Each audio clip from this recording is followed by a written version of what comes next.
authenticity is about the alignment between the position the brand is taking and the consumer's understanding of the brand image. Are brands saying it just to say it, or are they sincere in their claims? Hey, y'all. Welcome back to the Fast Forward podcast. I'm so excited to continue our conversation on privilege versus influence. And I know I have some listeners out there who are small business founders and some listeners who are what I would call intrapreneurs. So you are responsible for verticals, products, services inside of a company. That's your 9 to 5 job. So I knew I couldn't get away from the conversation about privilege versus influence without talking about how do you leverage privilege and influence in marketing, because that is super critical. Now, I am not an expert in that. I have no problem admitting that. So I went and found an expert for us. I have with us today Miss Pamela Campagna, and I am so excited. Quick disclosure about Pamela. She was one of my professors in the Tuck program through WeBank. And so the Tuck program, they have several partnerships, but the Tuck School of Business is Dartmouth College's business school, and it was a phenomenal program. Her information, it was like that mind blown emoji. So I know y'all gonna love this conversation today. And so, Pamela, without further ado, please introduce yourself. Tell us what we should know about you, and then also give us a fun fact. Great. Thank you, Kaylin. And it's so great to see you again. It's been a while. So welcome everybody. It's great to be here. I'm Pamela Campagna, and I'm a bit of a hybrid. I'm an entrepreneur and a consultant, and I'm also a professor. And so for the past many decades, I have been working together with my clients, who are both large organizations as well as small and medium enterprises, to help them to optimize their investments, their opportunities, and their people in a number of different industries. I do the same thing as a professor of practice at the Holt International Business School, where I've had the pleasure of teaching international students, graduate students, for the past 10 years in areas such as marketing, strategy. We work a lot on leadership skills, management development, and all of these are so together intertwined. So it's really a nice fit. So my consulting firm is called Blue Sage Consulting, and I learn from my clients, I learn from my students, and together it's been a great journey. I And love that so much. one fun fact. Ooh, just Yes. one, right? Okay. Yeah, feel free to add two though. If you feeling froggy today, we gonna do two. Well, one fun fact. The one that's most important is I have two grandsons. Logan is 3 years old, and his brother Bryce is 8 months old, and they live nearby, thankfully, about 20 minutes away. And they were both dressed up as dinosaurs for Halloween yesterday. So got to spend some time with them. I raced back home after teaching, and it's just a joy to just a joy to watch them grow. I love that so much. Now, everybody on this podcast know I'm my grandma's baby. God rest her soul. So when I hear about grandma relationships, Mhm. I get emotional. So yes, I'm so happy that they get the blessing to be near their Mhm. grandma, because I know how important that relationship is. They are going to be better young men and men for it, I'm sure. Thank you. Of course. So you made a really important point at the top of describing your background. You talked about the investment that enterprises make. And I see marketing as an investment. Can you tell us a little bit about why marketing is such a smart investment in a company's journey? Mhm. Well, I would say it's a gift that keeps on giving. People usually say, "Oh, marketing, we don't need to invest in that. We need to invest in sales or R&D or whatever." To me, marketing is you get out of it what you put into it. And oftentimes that means that you have to wait over a period of time to really see your investment pay off. Correct. Um, so for example, I have a client in the Middle East, a small business, and they have been struggling to reposition some of their brands. It's in the Mm. health and nutritional products category. And originally, they expected to initiate a new campaign. They had Instagram, they had Reels, they had all sorts of WhatsApp messaging created, and within 3 weeks, things hadn't turned around. And yet, it's about being patient. It's about investing. It's about being consistent. And so, over the subsequent weeks, and now it's been months, they're starting to see that gradual shift. So Yes. it's important to really, set expectations, invest, and also with that investment comes tracking. You need to be able to establish your KPIs, your key performance indicators, and to be able to consistently track. And I think that's something that I see a lot of businesses start to do. But then after a period of time, they kind of forget because Yes. maybe they don't have the systems in place to consistently track.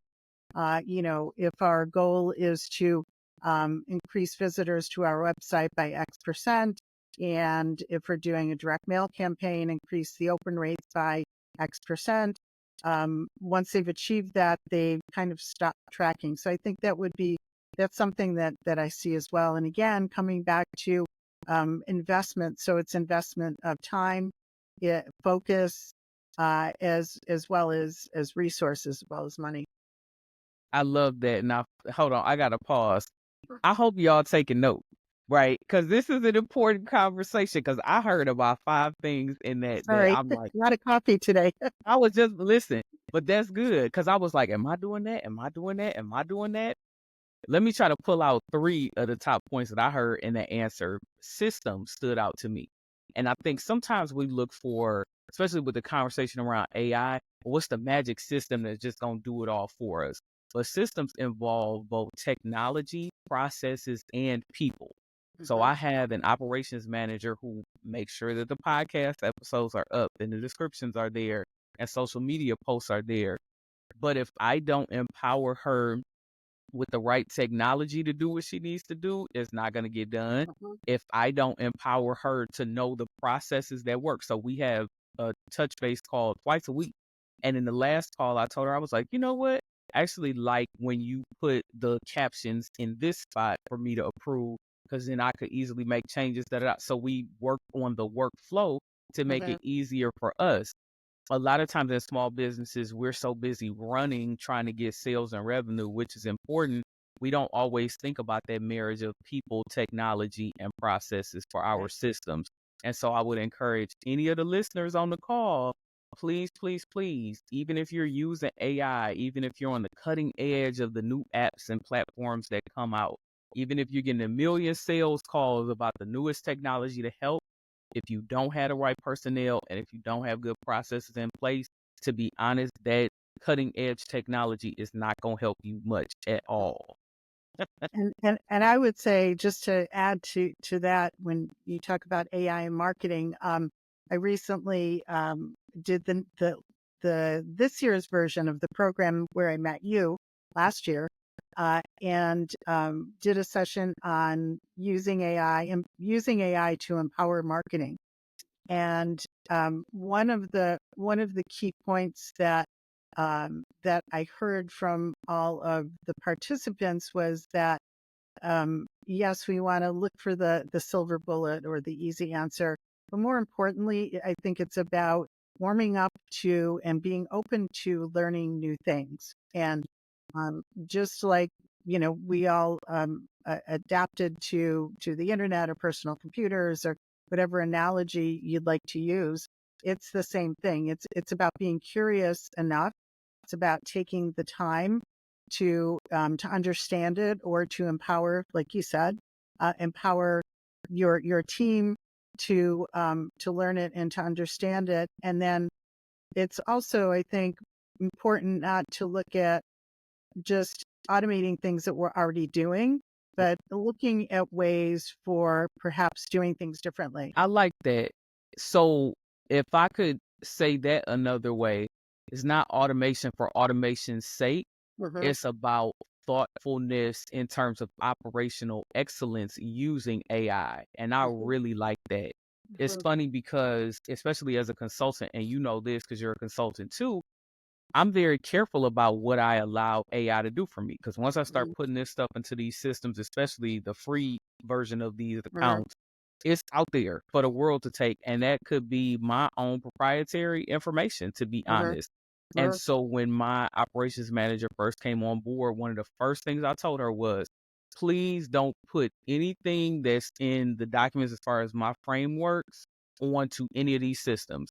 The main use that I want us to have for AI is generating ideas for captions, ideas for descriptions, but we still need to read through it. And so there's a teaching moment, and I'm so happy mhm, you talked about time too, because I told her, I was like, I don't expect you to get it perfect this first month or even in the first 3 months. I'm going to teach you how I speak, my tone, my cadence, the types of slang I use, the types of common processes I use to do things, and that's going to come over time. AI is just to jumpstart your ideas based on the transcriptions of podcast episodes or other speeches and appearances I've done. But right, we still are doing the work to massage it. And my goal for her, and I told her this, and we came to an agreement if that was what she wanted too, is to help her become a better manager in general, a better writer in general through partnering with this tool. And I think that's the big difference maker. That curiosity to still want to learn, to still or want to grow, to still want to evolve as a business owner, as a professional, just or to make it easier to teach and learn and integrate using AI. I love that. and if I may, I think it's there are also kind of unique ways to use it. I've started using the AI to challenge some of my thinking. So, Mm. I will lay out a hypothesis about some research that I'm working on, and I'll ask it to poke holes in it. Give me an opposing viewpoint.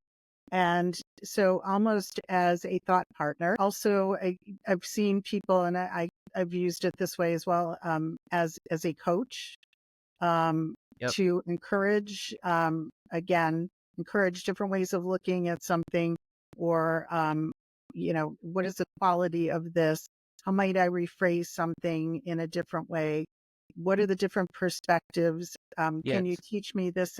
So it's not merely useful for um, I think a lot of people look at it from the marketing and content creation standpoint, which certainly is very useful. But even now, pushing beyond that, looking at, okay, how can I maybe test different tones of voice in my marketing materials? How I- could I, try to target specific audiences with perhaps different pieces of content that I hadn't thought of before, and what might those pieces of content be?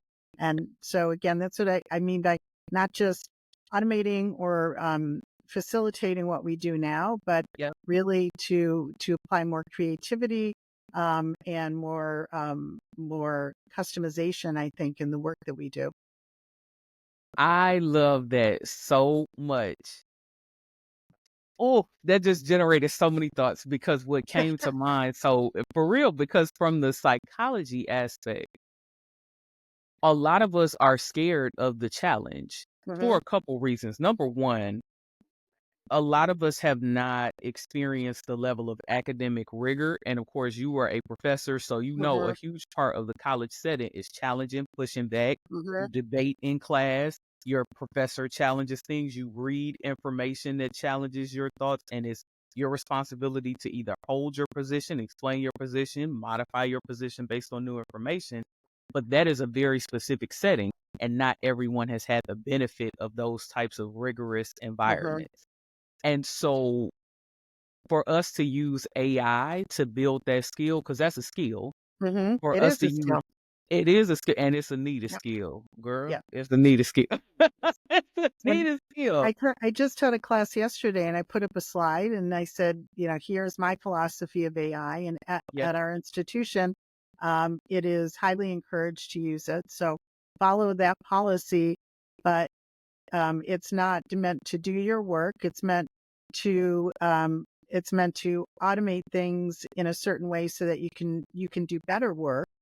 And I'll give you an example. I taught an MBA class recently, and the last assignment was to do a reflective piece of work where they had to reflect on a business challenge that they had been working on, and it was a moral and ethics perspectives course. love it. And I structured it so that students were required to actually use generative AI in order to complete the assignment. So, and that's where you mentioned mastery. So it is a skill. So how could I potentially use generative AI to complete an introspective graduate level piece of work for an ethics course? And it was fascinating. And many of the students, they hadn't even considered using a tool. And when they started to really use it as like I said, like someone to challenge them, or as a thought partner, or even as a tutor to help them to navigate some of the subtleties of their business challenge that they were dealing with. That was actually part of the learning. So it wasn't just completing an assignment for assignment's sake, but it was about learning more about themselves and learning about their perspectives by introducing a tool into their work. So I it's love great. that Yeah. because teaching them, especially at such a critical age, like your 20s are a critical age to kind of set the tone for what you have the stamina to do later in life. We talking about the stamina to be challenged, the stamina to be curious, the stamina to try new things and Mhm. redefine who gets to be or what gets to be your partner. That's so important because most of the AI conversation is either be very afraid or Mhm. use it and it'll do everything for you. You don't Right. have to do But you don't know anything. how to start, right? And so that's Exactly. It's and, either the Jetsons or Total Recall. I feel like we on either yes. end of And that spectrum. where do I start and how do I start and how does it work? And I'm actually so I started writing a book about personal gravitas, about creativity and authority and purpose from an individual's perspective. And I was halfway through writing the book and I had a chapter dedicated to AI. And then I just said, you know what? The whole book has to be about AI. So the Yeah. book has been refocused and it's called Leveraging AI for Authority and Confidence. And it's really going to be about how to use generative AI tools as you explore your self awareness, as you develop strategic clarity. For the book is mostly about the individual, but it can also apply to business, and how to um, how to use it as almost like a mirror or a sounding board to put yourself into the world. So Wow. First of all, I want to read that book. So please, please keep me I will posted send you on a when it. copy. Yes, in the Yes, spring it I should would be love out. to. Yes, Because I think, and I'm just projecting for the next 3 years, especially as more people start businesses, as people sure. change careers, there is going to be a huge shift of people who end up retiring. And so they're going to be thinking about what will be their second or third act. Sure. And I think that's such an important conversation because, again, one of the things that I love about AI is that it has the power to aggregate, at the very least, aggregate a world worth of knowledge. Mhm. So when you mentioned about, hey, give me an opposing perspective. I don't know all of the potential perspectives that are out there, but Right. AI does potentially and can show me at least 10 to 15 of them to help Mhm. me refine my perspective. It's not telling me I should change it. It's not telling me what to think. It's just saying, here is what a world of other people have thought about this. Now Yes. you do something with it. Right. And I think keeping that onus on us to synthesize, to interpret, to make inferences. I mean, these are all basic, dare I say, academic skills that AI is challenging us to either relearn Mm-hmm. or get comfortable with in order to partner with it effectively. Mm-hmm.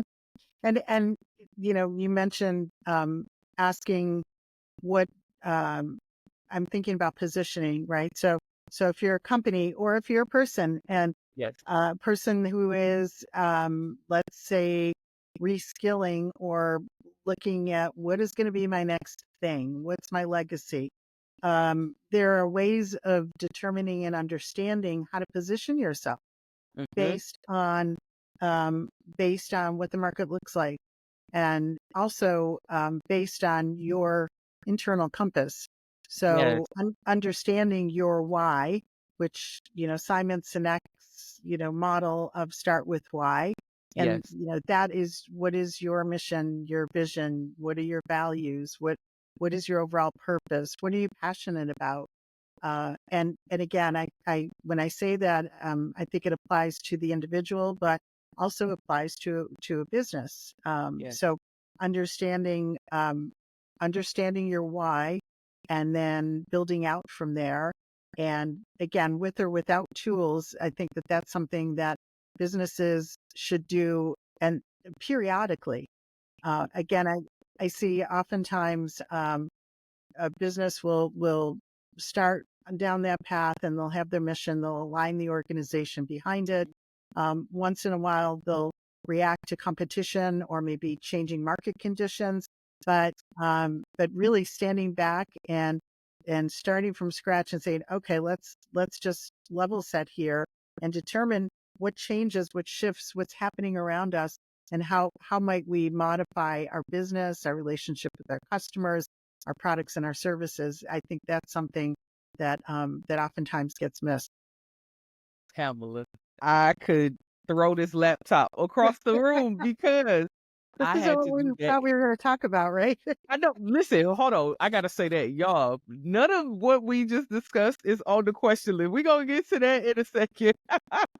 But we are completely off track. But it's a good track. It's a good off track.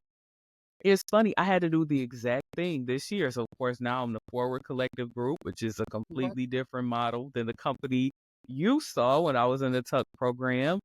And I revamped the podcast and Well, rebranded that, and I've added services and touched different markets. I pivoted the company because of market conditions.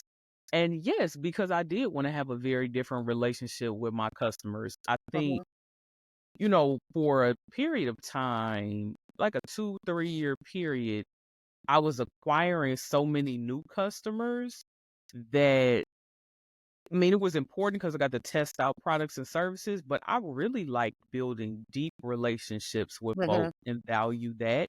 I value repeat business, not just because you get more contracts, but because it helps me to know that I'm solving chronic issues, that I'm a part of their journey and a strategic journey uh-huh, instead of just here, come do this one training.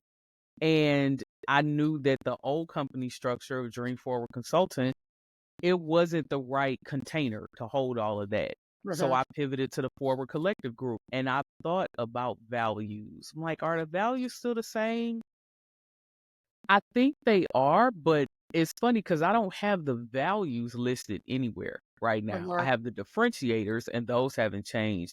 But I've been thinking about the values, and just what you just said has me thinking, yeah, I want to massage those by the end of the year because I Yep. feel like some new values have emerged. Hmm. And Yeah. it's funny, at the beginning you mentioned people, processes, products, and services. Yes. And I started my consulting business in 1997. So it's been 27 years that I've been doing Amazing. this. And um, it dawned on me probably about 10 years ago that that is the very model that I use, the people, the processes, and the products and services, where I will I will meet a potential client, and the conversation may start about their products. we're launching a product and we need assistance. And then inevitably the processes and, how are you doing that? Maybe connecting to their channels, connecting Yes. to product development. And then, so that would be, the processes, but inevitably it comes down to the people. It's the training, it's the awareness, it's the engagement. And so I think that any business owner or anyone working in an organization should be mindful of the relationship between those three things. Yes. And if you poke at one, chances are it's going to affect the others. So 100%. in terms of values, thinking about core values, that's going to affect your people. It may drive your processes.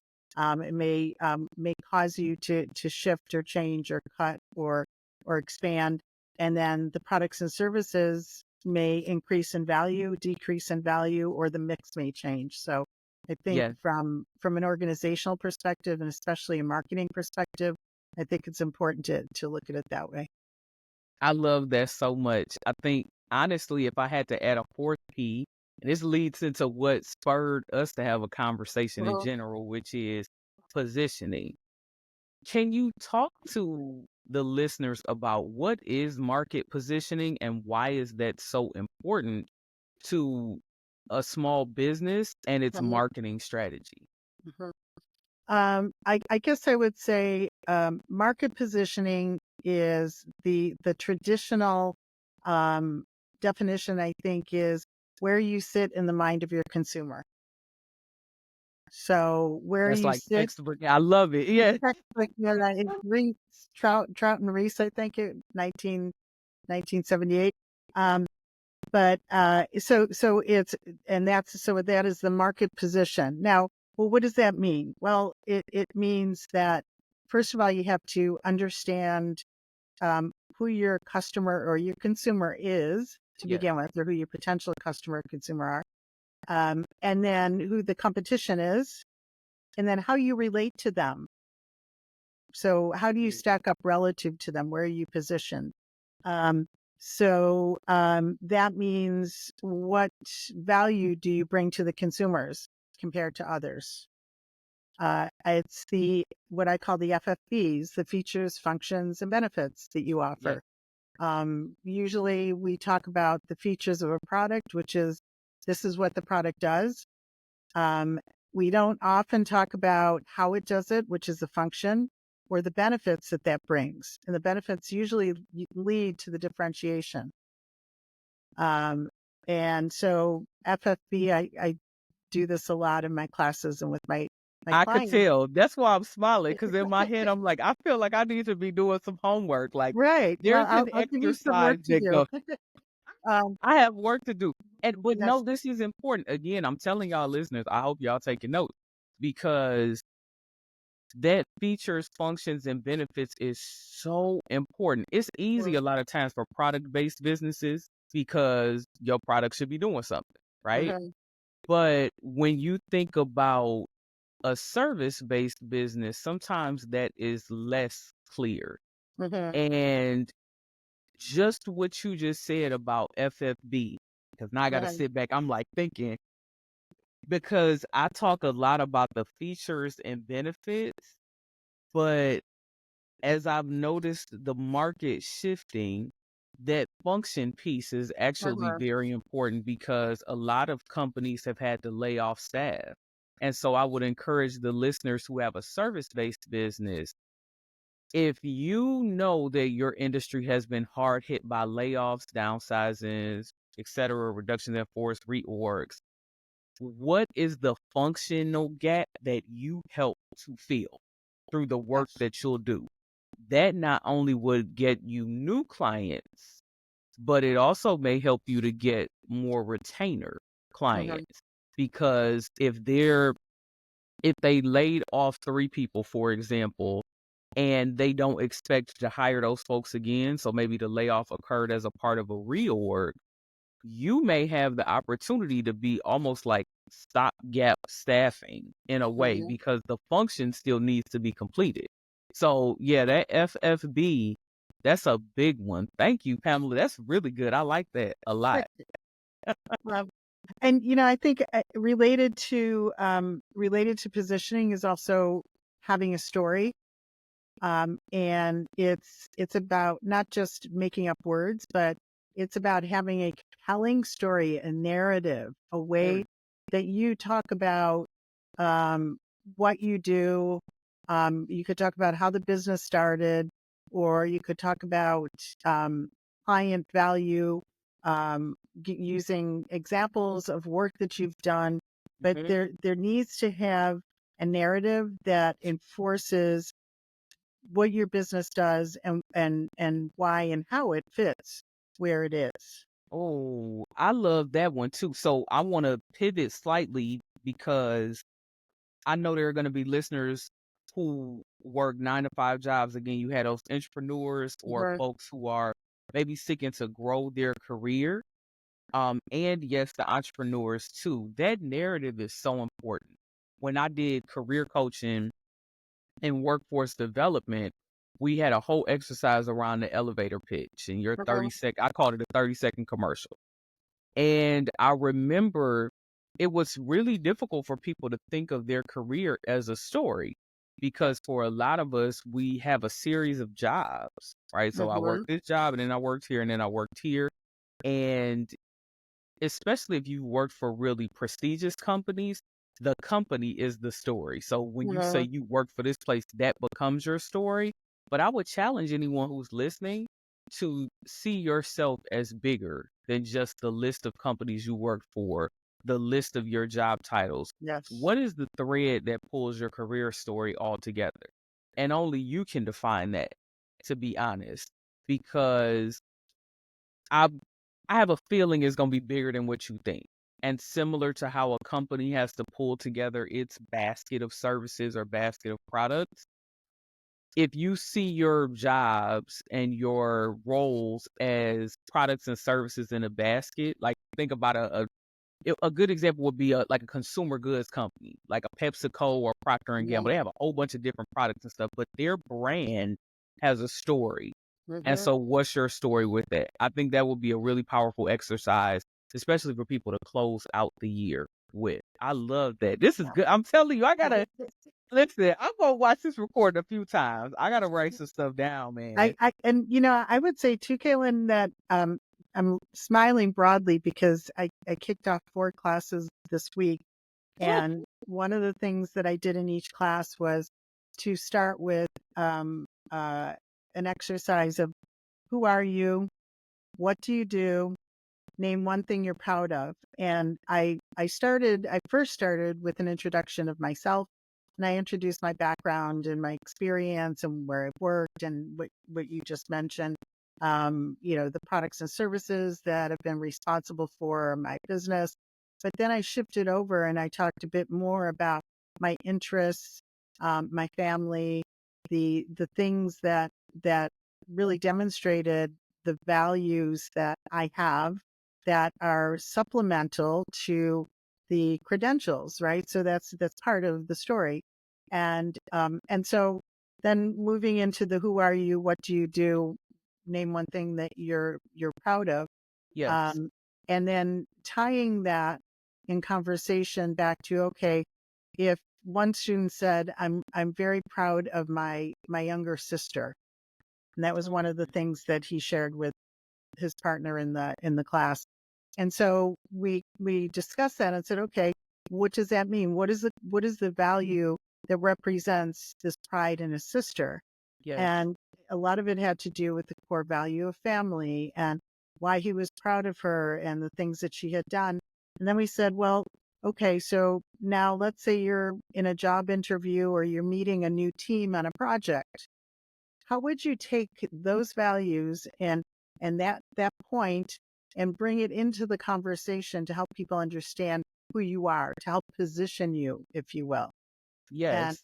so that I think that sort of perspective could be really useful. Yes. And maybe it's a different way of looking at how you describe yourself, how you introduce yourself. And if you're on a job interview and the the recruiter's got, your CV in front of them and they say, tell me about yourself. Don't start outlining everything they have in their hands, right? So Yes. it's about really, again, you talk about market positioning for companies or for individuals. It's about helping them to understand um, who you are authentically. I want to talk about authenticity in a minute, but who you are, and then who you are and what you do, what value you can bring relative to other people. So that's where the Wow. positioning is. I love that so much because just thinking about that student, the fact that he chose, especially his younger sister, Mhm, there is a level of empathy mhm, and coaching involved in that because I'm pretty sure a part of the pride is like, I'm connected to that person. In some cases, especially as an older sibling, maybe your younger sibling watched you mhm, navigate challenge or figure out the family politics to be mhm. successful or whatever the case may be. And so that would tell me a lot about that student Yeah. if I talk to them in a job interview. So Mhm, the point I want to bring out with that is for the listeners out there, every part of you is a part of your positioning. So, how you care about family, your love for pets and animals, your caring about the environment, your compassion for other folks who are in need, all of that is a part of your story, not just I was the senior manager of dot, dot, dot at such and such mhm, Fortune 100 company or influential nonprofit. Yeah, that's important, but you get to bring you to the table. And that is really a part of authenticity. When I mhm. think about influence, you mentioned about authenticity. The importance of authenticity is being able to synthesize your story.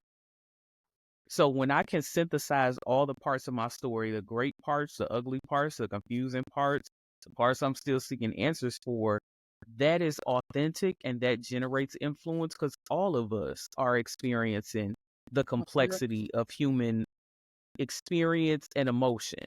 mhm, And so when I think about companies and professionals who have the strongest market positioning that I've seen, it's those people who are owning all the parts of their story and they make you buy into it and want to be a part of the next phase of that.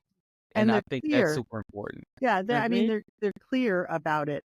I just happened to, I grabbed a couple of books off my bookshelf, just thinking maybe I could share them here.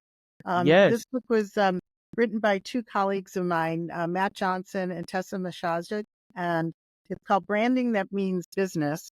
And I happen to be, I have my little rabbit ears on my pages, but happen to be on a page talking about authenticity. And it says, perhaps no business term is thrown around more frequently than authenticity. It's important to define it in the context of branding. In this context, authenticity is about the alignment between the position the brand is taking and the consumer's understanding of the brand image. Mm. Are brands saying it just to say it, or are they sincere in their claims? If there isn't a deep alignment between the brand's position and its image, it's all too easy to come across as weak, inauthentic, and opportunistic. So that connection between your position, your positioning, your branding and authenticity is really, really important. So important. It's so funny. So I have a it's like a prayer slash study journal. A lot of times when I'm having my morning, especially morning reflections, I'm studying things on the side too. And so I'm looking up things and I remember it was probably from a couple of months ago. It talked about position versus positioning. That just came to Um, my mind. And I um, started doing research about positioning and branding and all mhm. of those things and the connection between them. And I remember being so stunned by the research that I found because a lot of us are seeking a position without considering how that will impact our positioning and whether or not that is aligned with our positioning. So we can all think of companies. that either acquired some subsidiary or maybe even a competitor, or they launched some new product and it just tanked. And maybe they didn't get a chance to recover because they didn't really know where they sat in a consumer's mind and Right. what a negative impact that would have. It's like, you know, why, if let's say you sell pop, right? Or soda, they might call it in Mhm. other parts of the country. Y'all know I'm from the Midwest. So if you sell pop and you got all these different types of pop and folks love your pop, if you start selling iced tea, that might cause some people to shy away from your brand, not because they don't inherently like iced tea, but because they like you for pop. You the pop Right. company. And what does that do? So we do have to be very thoughtful about who are we authentically, but have we properly communicated that Mhm. to where people will buy into the shifting story? Yeah. Agreed. I agree. And I think one of the side benefits or results of market positioning is just having the privilege to do it. And uh, you and I had talked a little bit about the topic of privilege versus influence. What does that mean? How do you get it? How do you know when you have it? What is it? And if if you have a strong market position and a brand reputation, again, as an organization or as an individual, then that means that you could be more selective in the clients that you work with or the projects that you take on. You can focus on work that aligns with your interests and maybe your values. And the way to do this is to develop the expertise. To um, it's to really establish the value that you offer and that you bring.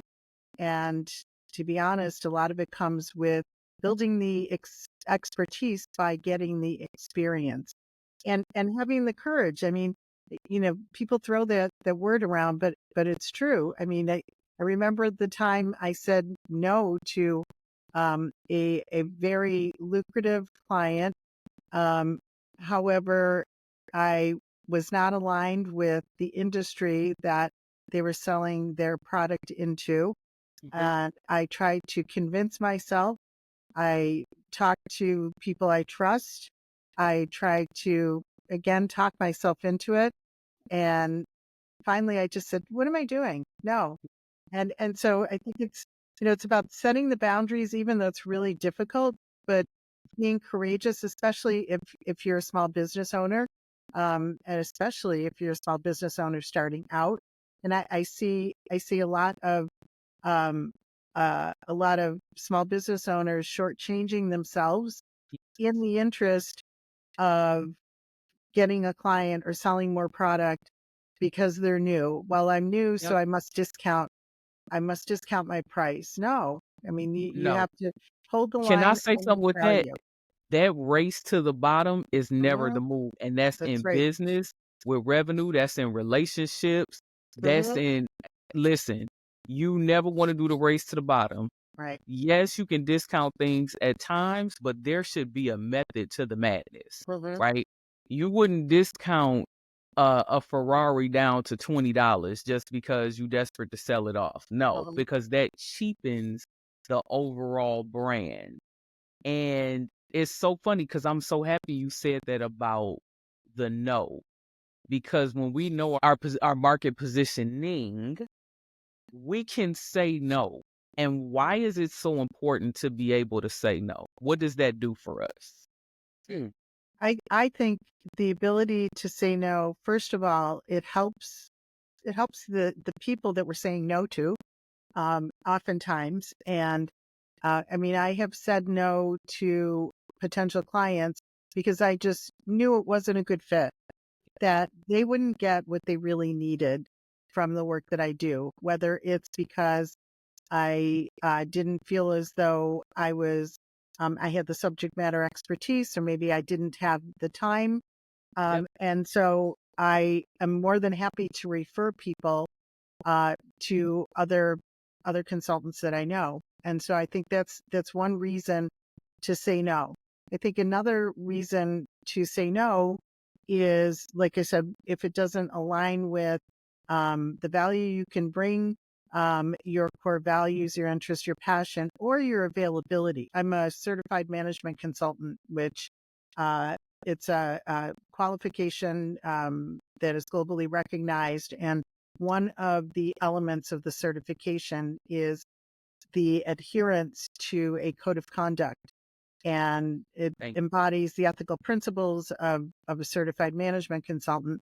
And one of, or two of the principles are, um, you won't take on work that you're not qualified to do. And again, I see a lot of people say, "Yeah, I don't know if I could really do that, but I could probably learn." And so just really being authentic about what you can and cannot deliver. you. Um, Mhm, and then, mhm. so I think that is first and foremost. And then, again, if it's not a good fit, and uh, so I think that there are, um, there are ways of saying no. And Yes, like I said, it could be no, not now. It could be no, but here are some other alternatives. yes. Or it could be no. Or it could be no. And And like that, and that's the hardest one, right? I mean, I have yes. clients that I've worked with who have said, "Oh, we really love working with you," da da da da. And in my mind, I'm thinking, this has not been a very lucrative engagement. I didn't enjoy it. Um, I served the Come client, on, but Pamela. no way Yes, will pay. No, thank you very much. But absolutely not. and then you have to be, I mean, I think you have to be professional, you have to be gracious, and then you have to take it Yes, as a learning experience. And then say, okay, let's do an after action review and figure out what happened that I didn't see.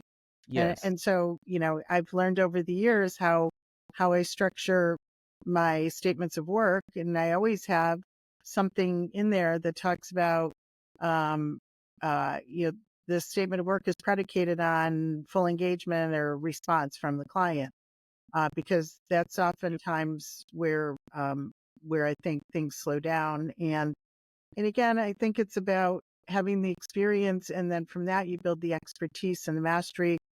Surrounding yourself with people that can serve as mentors, being a mentor and learning I love from your mentees. So it goes both love ways. Yeah. And I think all of those, sharing knowledge and mentoring and continuing to learn, staying up to date on your industry, whatever that is, understanding your yes, client's industry.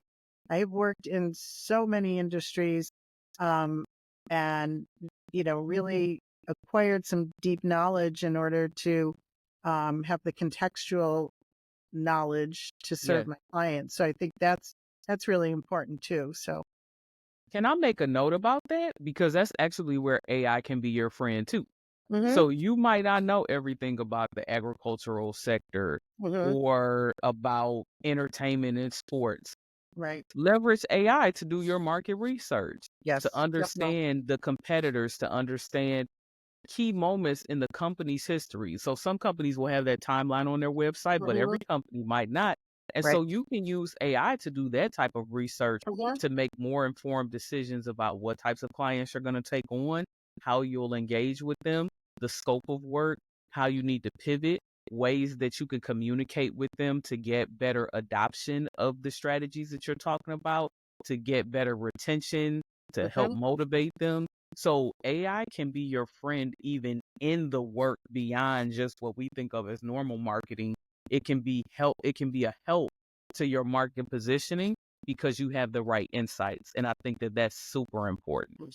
Yes, it can be definitely be a tool to help you to develop insights or to inform the insights that you develop. That's kind of the way I like to put it.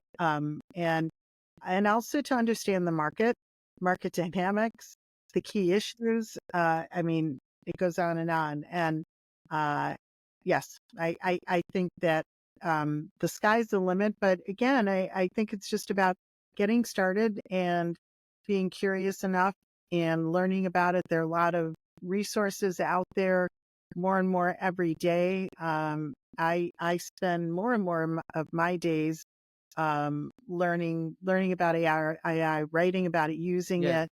it, and I keep boring my friends and family with the guess what I did today stories. So, Well, you're not boring us at all. Like I said, I got so many aha moments about ways that I could be a much more thoughtful partner with yeah, the AI systems that I already have and am paying for, to be honest, because pretty right. much every system I have, it has some component that says create with AI, do this with AI.